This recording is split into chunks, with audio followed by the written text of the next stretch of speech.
तो ये रहा हमारा दीर्घ उत्तरीय प्रश्न, ये सुगम भूगोल क्लास 8 का चैप्टर नंबर 7 है।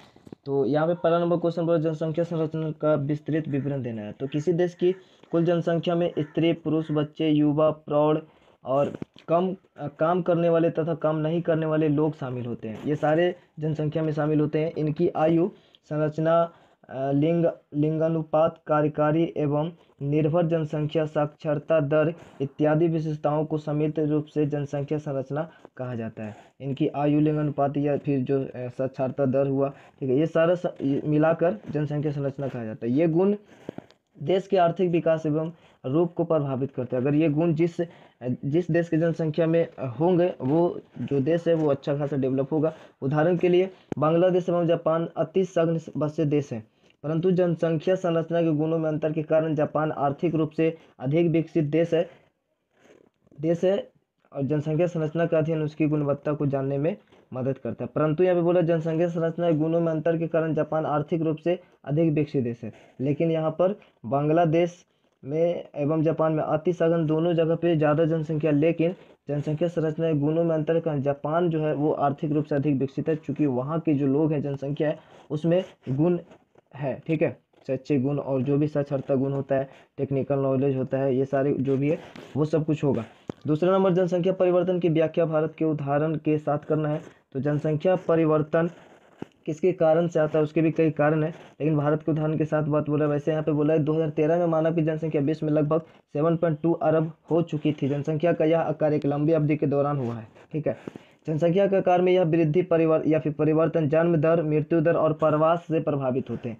जन्म दर अगर ज़्यादा होगा, मृत्यु दर कम होगा तो जनसंख्या बढ़ेगा, ठीक है। प्रवास यानी लोग जो दूसरे जगह जाते हैं, ठीक है, वो होगा तो भी जनसंख्या कम होगा। या फिर अप्रवास की एक स्थिति होती है, प्रवास में उसको अप्रवास यानी दूसरे देशों से किसी देश में आना, ठीक है, तो यह प्रवास होती है। तो वो सब हमने पीछे देखा था। ये सब कारण है जनसंख्या में वृद्धि के।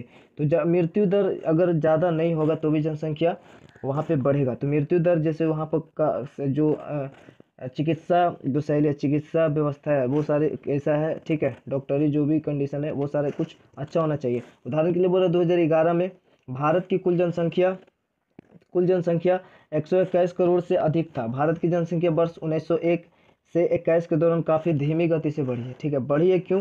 क्योंकि इस दौरान देश में महामारी, मलेरिया, हैजा, प्लेग इत्यादि तथा के चिकित्सीय सुविधाओं में कमी के कारण मृत्यु दर अधिक थी उस समय, ठीक है, इसलिए वहाँ पे धीमी गति से बढ़ी है। और आगे बोल रहा है कि मृत्यु दर अधिक थी, सुविधाओं में कमी के कारण मृत्यु दर अधिक थी, ठीक है, और इसलिए वहाँ पे जनसंख्या कम तेजी से बढ़ा। वर्ष 1921 से 51 के दौरान चिकित्सीय सुविधाओं में सुधार के कारण जनसंख्या मध्यम गति से बढ़ी और वर्ष 1951 से 2001 के दौरान देश की जनसंख्या 3 गुनी से भी ज़्यादा हो गई, क्योंकि मृत्यु दर पर लगभग नियंत्रण स्थापित किया जा चुका था, परंतु जन्म दर अभी भी अधिक है, ठीक है, अभी भी अधिक है और ये तेज़ी से बढ़ता ही जा रहा है। तो ये था इसका। तीसरा नंबर क्वेश्चन, जनसंख्या वितरण को प्रभावित करने वाले कारकों का वर्णन करना। जनसंख्या वितरण में प्रभाव का जो कारण है वो कई कारण है वैसे तो, लेकिन यहाँ पे जो बताएगा जो सुगम विज्ञान के अकॉर्डिंग यहाँ पे आंसर लिखा हुआ है, तो प्राकृतिक हुआ। जैसे जनसंख्या वितरण को प्रभावित करने वाले कारकों में प्राकृतिक, सामाजिक, आर्थिक और सांस्कृतिक कारक महत्वपूर्ण है। ये 4 है, ठीक है, 1 2 3 4 कारक है जो महत्वपूर्ण है। प्राकृतिक कारक की अगर बात करें तो प्राकृतिक कारक में स्थलाकृति आती है। तो मैदानी क्षेत्रों में पर्वतों एवं पठारों की अपेक्षा अधिक आबादी मिलती है, क्योंकि यह कृषि, उद्योग एवं परिवहन के साधन तथा अन्य सुविधाएं आसानी से उपलब्ध। जाहिर सी बात है मैदानी वाले क्षेत्र में ज़्यादा लोग होंगे, ठीक है, उसकी अपेक्षा पहाड़ी पठारी की अपेक्षा। दूसरा जलवायु जलवायु की अगर बात करें तो अत्यधिक गर्म एवं ठंडे स्थानों की तुलना में मध्यम गर्म और वर्षा वाले स्थानों में जनसंख्या अधिक मिलती है, ठीक है। तो उसके बाद तीसरा है मृदा उपजाऊ। मृदा वाले क्षेत्रों में तुलनात्मक रूप से अधिक जनसंख्या का संकेंद्रण होता है, जहाँ पे उपजाऊ मृदा हो। जल की उपलब्धता, तो जल ही जीवन आता है, जहाँ पीने योग्य जल उपलब्ध है वहाँ लोग बसना अधिक पसंद करते हैं, ये शुरू से ही ऐसा ही है।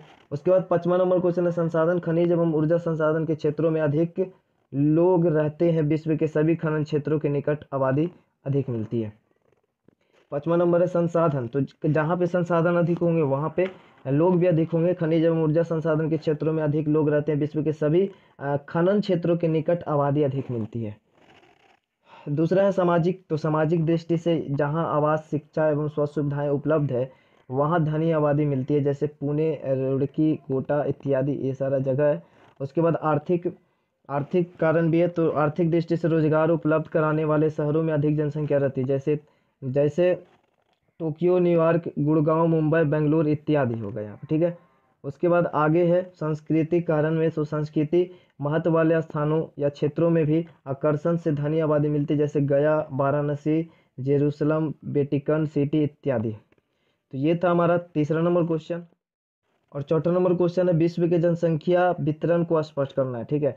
तो उत्तर है इसका, विश्व में मानव की जनसंख्या 2013 की बात बोल रहा है, लगभग 7.2 अरब थी। यह जनसंख्या सभी जगह एक समान रूप से वितरित नहीं है। विश्व की लगभग 90% जो जनसंख्या मात्र 10% क्षेत्र पर रहती है। 90% जनसंख्या जो 10% क्षेत्र पर रहती है। कुछ क्षेत्रों जैसे गंगा ब्रह्मपुत्र बेसिन, अमेरिका के औद्योगिक क्षेत्रों आदि में जनसंख्या का सघन बसाव है। तो सहारा मरुस्थल, अमेजन क्षेत्र एवं अंटार्कटिका क्षेत्र जन शून्य है, ठीक है। यहाँ पे लोग नहीं रहते, या फिर रहते भी है तो बहुत कम, गिने चुने लोग। तो ऐसा होता है, विश्व की 3/4 जनसंख्या एशिया और अफ्रीका महादेश में है, ठीक है। यानी कि 4 भाग में अगर टोटल जनसंख्या को बांटे तो 3 भाग जो है उसका वो एशिया और अफ्रीका में, बाकी 1 भाग अन्य देशों में है।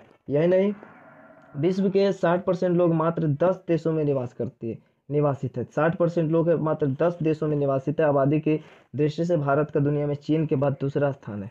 अनुमानतः 2030 तक भारत की आबादी चीन से आगे निकल जाएगी। तो ये था हमारा दीर्घ उत्तरीय प्रश्न। इस चैप्टर का यहाँ पे एंड होता है। वीडियो को भी यहाँ पे एंड कर दे, चैनल को सब्सक्राइब करके बेल आइकन को प्रेस कर दे। तो मिलते हैं नेक्स्ट वीडियो, तब तक जय हिंद, जय भारत।